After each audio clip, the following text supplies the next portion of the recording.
گا. حضرات تو راجا سید صاحب نے پورا ماجرا بیٹی سے کہہ دیا کہ بیٹی راجا نے ایسے ایسے مجھے بلایا تھا اور 14 دن کی مہلت دی ہے, 15ویں دن کہا ہے کہ میں آؤں گا اور شادی کر کے لے جاؤں گا. تو بیٹی نے کہا اے بابا جان گھبراؤ نہیں, میرا رشتہ ہو گیا ہے. بابا جان گھبراؤ نہیں, میرا رشتہ ہو گیا ہے. سید صاحب نے سوال کیا بیٹی تمہارا رشتہ ہو کہاں گیا ہے؟ تو بیٹی نے جواب دیا کہ نانا مصطفیٰ نے میرا رشتہ مدینے میں کر دیا ہے اور میرا نکاح میرے نانا جنت میں پڑھائے. میرا نکاح میرے نانا جنت میں پڑھائیں گے. حضرات جب اتنا کہا تو سید سعدی نے کہا تم گھبراتے کیوں ہو؟ اب تم گھبراتے کیوں ہو؟ جاؤ تم مدینے چلے جاؤ. اور مدینے میں 2 بھائی رہتے ہیں, ایک کا نام احمد, ایک کا نام محمد. احمد 13.5 سال اور محمد 14.5 سال. وہاں چلے جانا, دونوں بھائیوں کے پاس جانا. اب حضرات اتنا جب سنا تو سید صاحب نے جواب دیا بیٹی تو جانتی نہیں حضرات وہ وقت کیسا وقت ہوگا کہ جب پانی والے جہاز چلا کرتے تھے, جہاں 3-3 4-4 مہینے میں لوگ پہنچا کرتے تھے. بڑا دشواری اور مشقت بھرا راستہ تھا. آج 4 گھنٹے میں مدینے میں انسان پہنچ جاتا ہے, لیکن وہ وقت کیسا کٹھن وقت تھا کہ مہینوں گزر جایا کرتے تھے. تو سید صاحب نے بھی وہی سوال رکھا, اے بیٹی تو مدینے جانا کہہ رہی ہے اور 4 مہینے کا وقت لگے گا, اس وقت کے درمیان نہ جانے حالات کیسے کیا ہو جائیں گے. تو حضرات بیٹی نے جواب دیا اے بابا جان گھبراتے کیوں ہو؟ جب جانے کا ارادہ ہوگا تو ہوا کو حکم دوں گی, ہوا منٹوں سیکنڈوں میں تمہیں مدینے میں لے جا کر رکھ دے گی. پھر باپ نے سوال کر دیا اے بیٹی ذرا یہ بتا کہ مدینہ اتنی بڑی بستی ہے, اتنا بڑا شہر ہے کہ میں کیسے پہچانوں گا کہ محمد اور احمد کون ہے؟ تو بیٹی نے جواب دیا اے ابا جان سنو, جب جیسے ہی آپ مدینے پہنچیں گے ایک تیز ہوا چلے گی, آندھی آئے گی, طوفان آئے گی. حضرات آج یہ لائٹوں کا زمانہ ہے, لیکن اس وقت لوگ چراغ جلا کر, ٹبی جلا کر رات کی تاریکی کو روشن کیا کرتے تھے, اندھیرے کو ختم کیا کرتے تھے اور اسی چراغ کی روشنی میں وہ زندگی گزارا کرتے تھے.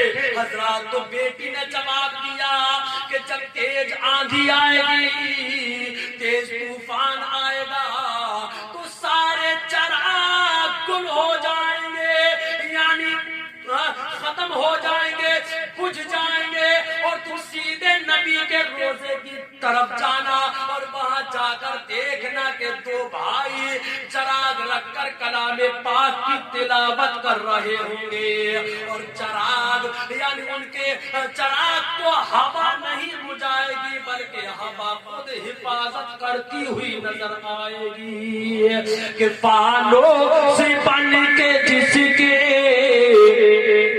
حفاظت ہوا کرے, فانوس بن کے جس کے حفاظت ہوا کرے, کہ فانوس بن کے جس کی حفاظت ہوا کرے, اور وہ شمع کیا پوچھے جسے روشن خدا کرے, وہ شمع کیا پوچھے جسے روشن خدا کرے.